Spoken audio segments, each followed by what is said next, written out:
Hello, and welcome to World of Warbirds. I'm Brian Pierce. Hello Warbirders, and welcome to this third video in this series on Amerika bombers, which were the aircraft that Nazi Germany intended to use to hit targets in North America.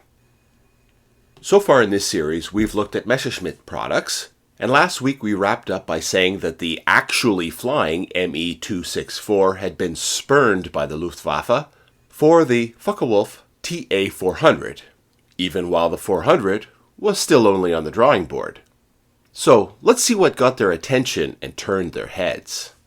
Actually, it seemed rather obvious that Focke-Wulf would have an entry in this competition.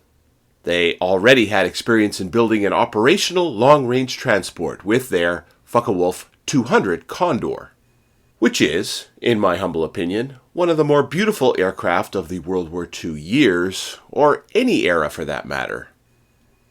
The Condor had the range to reach North America.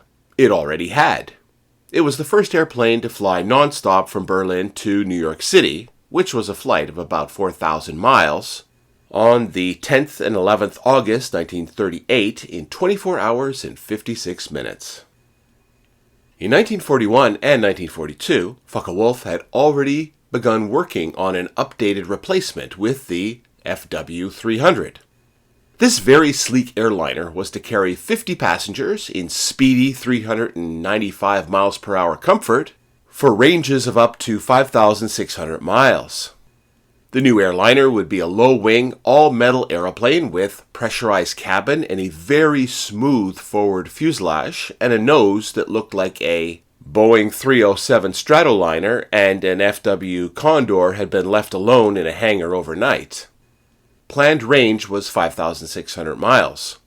There would have also been a military version for reconnaissance or anti-ship missions. For this role, the defensive guns would be operated remotely by gunners in pressurized comfort, and guided missiles would be used to sink the opposing ships. But the whole project had been shelved due to other priorities. When the desire for the Amerika bomber arose in January 1942, plans for the Ta 300 came off the shelf, were dusted off, and became the basis for the Ta 400. In early 1943, design work began at an unlikely location, France. After the fall of France, Focke-Wulf had been placed in charge of the Technique de Châtillon, which was located in a southeast suburb of Paris. As Focke-Wulf was fairly busy back in Germany building other aircraft, several companies in France and Italy were brought on board to do much of the heavy lifting in terms of design and construction of the major components. They drew up plans for a bomber/long-range reconnaissance aircraft that was to be almost 100 feet from nose to tail, with a wingspan of about 140 feet, which is actually very similar to the American B-29's dimensions. The wing was shoulder-mounted with a 4-degree dihedral starting about halfway out the span. The fuselage began at the nose with a stepless cockpit like the Me-264, the B-29, or the Millennium Falcon, and then extended straight back to a twin fin and rudder design. Again, like the B-29, the Ta 400 would have two pressurized areas, one in the forward section, which included the cockpit, and one in the fuselage rear section for the operator of the rear turrets. The two pressurized sections would be joined by a tunnel over the open bomb bay. The landing gear was a bit different. First, it was of a tricycle configuration, which was still more rare at the time. The single-nose wheel that retracted to the rear wasn't too special, but instead of having multiple wheels on a bogie, the Ta 400 had 4 main wheels mounted on a leg each, one under both inboard engines that retracted forward. Speaking of engines, the Ta 400 was going to have a lot of them. 6 BMW 801D radial engines, each providing 1,700 horsepower, would yield a total piston power output of 10,200 horsepower. For comparison, the B-29's 4 engines produced 8,000 horsepower. And for takeoffs, or when a little more oomph was needed, the Ta 400 also sported a UMO 004 jet turbine beneath the outermost radial engines. So there would be 6 turning and 2 burning. To feed all those engines, fuel was stored in 32 tanks, 12 in each wing and 8 in the fuselage, for a total of 7,133 gallons. The TA-400 would be heavily defended with 10 20mm cannon located in remote-operated turrets. There were 2 on the dorsal surface, 1 under the nose, and 1 on the belly, each with 2 cannon. The tail got a serious stinger with a 4-cannon turret. The TA-400 was imagined to perform a variety of roles, from long-range recon to helping the U-boat service to bombing America. As such, it was equipped to carry a great variety of weapons with a great variety of fuel loads for, yes, a great variety of ranges.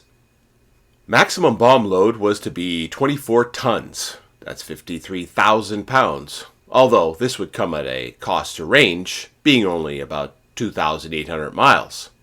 The TA-400 was equipped to carry weapons internally, under the fuselage, or under the engine nacelles, and had a wide assortment of loading configurations, carrying 2,500, 1,800, 1,000, or 500 kilogram bombs. The Fritz X 3,100 kilogram radio control bomb, LMF mines, and HS-294 and HS-293 radio-controlled missiles. In the reconnaissance role, it would have a range of about 7,500 miles.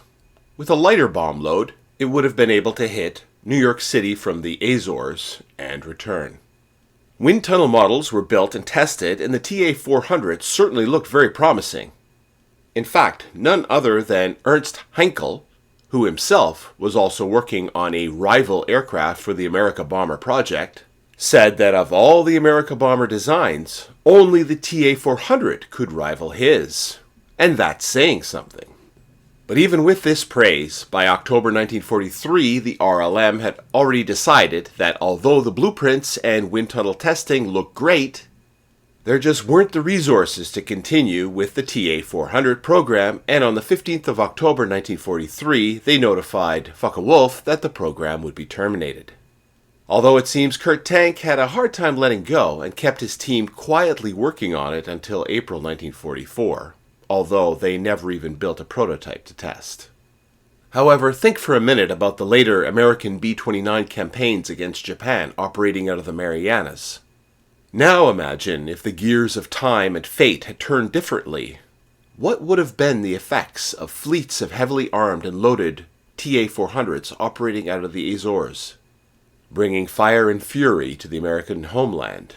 We'll never know. So, I mentioned Ernst Heinkel before, and that his company also had a competitor for the Amerika Bomber program. It was the HE-277, and that will be the next subject in our series on the Amerika Bombers. If it's not out just yet, be sure to subscribe so you don't miss a thing. If you enjoy learning about these weird and wonderful warbirds, then show your love by hitting me with a super thanks, a like, or join me on Patreon. Check out the dozens of other videos and the hours and hours of content in the extensive back catalog of podcast episodes. Until next time.